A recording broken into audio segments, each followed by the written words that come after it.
If you're experiencing frame stuttering in PUBG, there are several adjustments you can make to improve performance. Follow these steps to enhance your gaming experience. Step 1. Adjust graphics settings.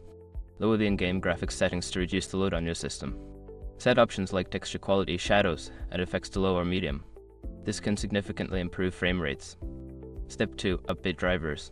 Ensure that your graphics card drivers are up to date.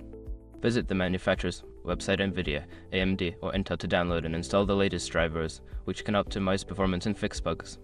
Step 3. Optimize game files. Verify the integrity of the game files through the game launcher Steam, for example. This process checks for any corrupted files and replaces them, which can help improve stability and performance. Step 4. Close background applications.